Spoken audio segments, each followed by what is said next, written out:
Seorang oknum guru di salah satu sekolah dasar di Kabupaten Ogan, Komering Ulu Selatan diamankan oleh pihak kepolisian karena telah setubuhi anak didiknya yang duduk di bangku kelas 1.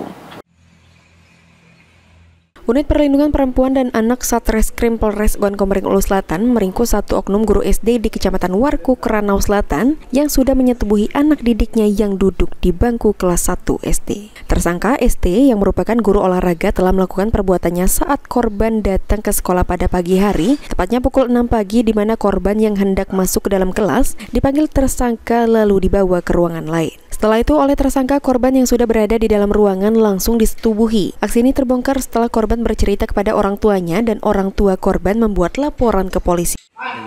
2 kali, 5 kali. Itu kapan kejadian itu? Awal mulai September. Di mana pertama kita melakukan itu? Di kelas. Kamu guru apa di sekolah itu? Guru apa? Olahraga. Itu sudah belum keluarga? Sudah. Punya anak? Punya.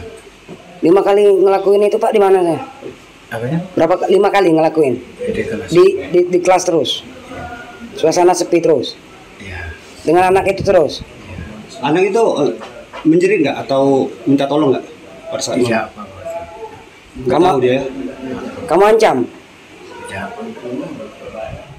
Atas perbuatannya tersangka dijerat dengan Undang-Undang Tindak Pidana Persetubuhan Anak di bawah umur dengan ancaman 15 tahun penjara. Kejadiannya tanggalnya korban lupa tapi di bulan Februari tahun 2024 di ruang sekolah pada saat pagi hari. Jadi pada itu korban baru datang, kemudian ada beberapa rekannya di kelas dan oleh tersangka rekannya disuruh keluar. Setelah itu tersangka langsung menutup pintu kelas dan langsung mengangkat rok korban, kemudian menggunakan oral terhadap kemaluan korban, kemudian tersangka langsung menidurkan korban, kemudian tersangka menindih korban dan memasukkan alat kemaluan tersangka kepada kemaluan korban. Itu Pak, di saat tersangka melakukan itu masih jam pelajaran? Guru-guru lain ada nggak itu Pak? Sebelum jam pelajaran, masih pagi. Masih pagi ya. Itu kira-kira ada korban lain nggak Pak selain satu korban itu? Sementara masih didalami oleh penyidik, sementara masih satu korban yang sudah dipastikan dan sudah membuat laporan. Untuk ancaman hukuman sendiri Pak? Untuk ancaman hukuman sesuai dengan Undang-Undang Perlindungan Anak diancam dengan hukuman maksimal 20 tahun penjara. Atas kejadian ini, Polres Ogan Komering Ulu Selatan AKBP Hardan HS menghimbau orang tua siswa untuk selalu mengawasi anak-anaknya saat jam sekolah. Sri Fitriana, Pal TV.